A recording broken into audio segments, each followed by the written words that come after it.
Bir də Buyur, bir buyur, məlumat buyur, oxudum da, biz bir danışırdıq ki, Bədəvi Hüseynov Rəşad Sadovun yanında puxtələşdi. Bəli, bəli.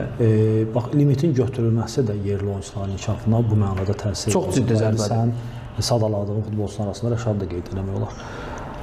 Rəşad, bəli, və onun yanında misal üçün nəinki futbolçu kimi, bir şəxsiyyət kimi də formalaşmasında, böyüməsində bu cavan futbolçuların belə deyək də indiki Elvin Cəfərquliyev, Toral Bayramov bəzilərinin belə deyək puxtələşməsində rolu olub. Rəşad Sadovun ümumiyyətlə mental cəhətdən də və bu gün Bəhlulun özünün hər hansı bir cavanın yetişməsində böyük rolu olacaq.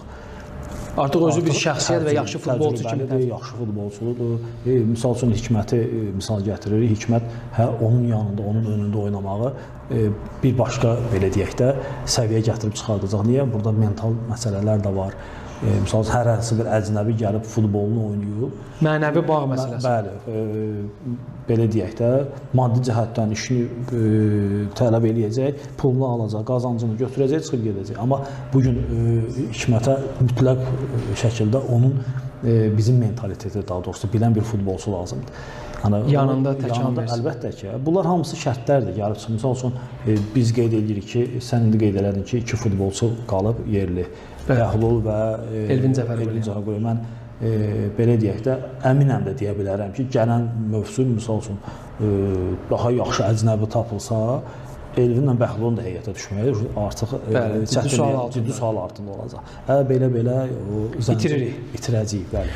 Rəşad Sadovla bağlı önəmli fakta toxundu Zahir müəllim. Elə mən davam etdi. Biz fasilədə Bədəvi Hüseynovla bağlı onu qeyd edim ki, Zahir müəllim onu qeyd edirdi.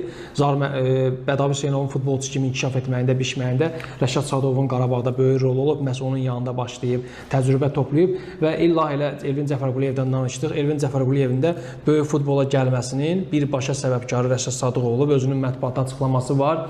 Bildirir ki, ümumiyyətlə futbola atmışdım. Ehtiyaclar üzündən işləməyə getmişdim ofisant kimi və günün birində zəng gəldi. Rəşad Sadıqovdan gələn zəngdən sonra mən Qarabağ komandasına gəldim və orada davam etdim. Yəni başlanğıc nöqtəsi həmin o zəng ilə olub ki, Azərbaycan futboluna qazandırıb. Yəni hər hansı bir əcnəbi məşqçinin bunu eləməyi, qəti.